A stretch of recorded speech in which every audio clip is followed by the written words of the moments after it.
Today on the podcast, we have a ton of big AI news coming out from OpenAI, from Anthropic, from Google, from Elon Musk's lawsuit. There's so much going down, and so I want to cover it all and give you guys a couple interesting insights. So the first thing I wanted to cover is the fact that OpenAI has just announced a new feature for ChatGPT, which essentially allows you to get it to read you the messages that it writes. Now, this is really kind of a cool just feature. It's not like there's any new AI breakthrough here. They are obviously using some sort of speech AI. I've tested it out, and to be honest, I think that it sounds pretty good. It's not as good as what I would get out of something like 11 Labs. They're still the best in class, but I'm happy that they're working on a product like this because it's obviously very needed. There's a number of companies that do this, including, Well Said Labs has been doing it for a long time. I think what you're gonna find in the future is obviously OpenAI is one of the most, they have the most funding. They have some really big backers. They're going to be able to create really solid products, probably 80, maybe even 85% products. But if you want the 100% best product in the market, it's going to be going to a company that specializes in this specific task. So with this, you're seeing 11 Labs obviously is dominating here, and I don't know the exact technical breakdown as of why that is, but I've tested them all out, and 11 Labs is miles ahead of everyone else. So this is a really cool feature, and I think that it's going to be something that is is going to be rolled into a lot more things than just exclusively kind of the fact that it can read you your messages. The point is they have they have a speech audio AI now, which is really impressive. So this is great for people with disabilities. If you're unable to read, I'm sure this is really super helpful. But I think that the bigger news is that this is probably going to get its own API at some point. And all of a sudden, we're able to actually have, text to speech generated with OpenAI, which I think is a really exciting development. The second thing I wanted to cover today is it looks like OpenAI is under a bit of attack from Anthropic's Claude, who I've been testing out their new model. They announced 3 new models today. So this is Claude 3. But if you're using previous versions, it's probably Claude 2.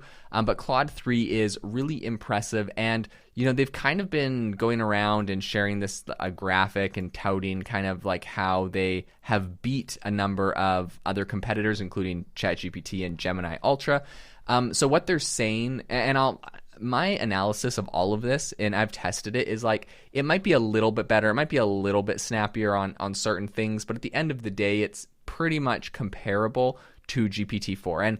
And one area that is, I think, just kind of obvious is they did like a mixed evaluations with the big bench hard evaluator, or in the evaluation or benchmark or whatever. And in mixed evaluations, meaning kind of everything like code, math, this has got a lot of different things in it.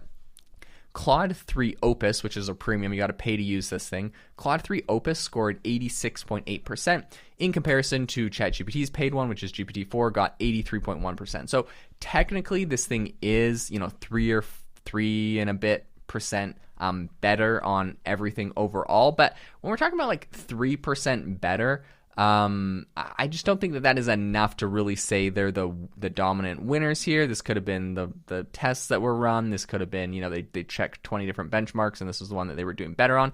I think that they're probably a lot more comparable. And I think what's really important to note here is the fact that GPT-4 came out like a year ago, which is crazy to think. And Opus, Claude 3 Opus just came out. So, if it took an entire year for their competitors to kind of catch up to where they're at, that just shows how far ahead OpenAI was. And it's not like these are small competitors. Anthropic has, hundreds of millions raised.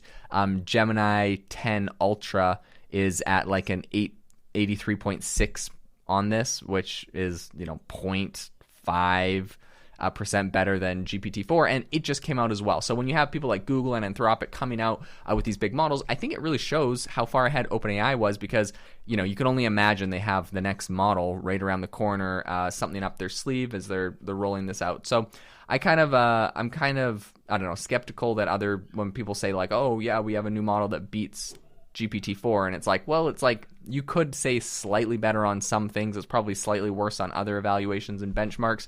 But the point is, if you're not miles ahead after an entire year to catch up, you are definitely behind because OpenAI has not been sitting around for the last year. So I think that's very interesting. What I will mention, so they have 3 models. They have Opus, Sonnet, and Haiku. So Opus is the best, kind of the premium.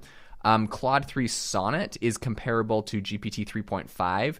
And what I will say is, and it's free, and so I've been testing it out on their website, and from what I've seen, it actually kind of smokes GPT 3.5.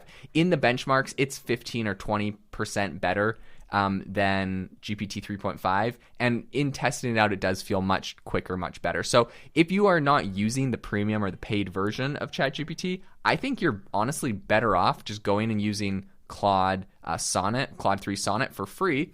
On their website, it's claude.ai, and I think this is going to be your best, obviously your best value because you're getting this thing for free. It's probably 20% better than GPT 3.5. So I will say I'm going to, I'll give a kudos to Anthropic for doing significantly better on the free version and maybe catching up on the paid version. Now, for people that are performance, right, and a lot of businesses, like they just care about getting the absolute best results. They don't care about paying $20 a month per user. And so those people are always going to be paying, and they're going to be getting, I think you're going to get the best bang for your buck if you're sticking with the OpenAI ecosystem. Because even if Anthropic can edge them out by like, a couple percents right now, they're going to have the latest and greatest thing that's extremely far ahead.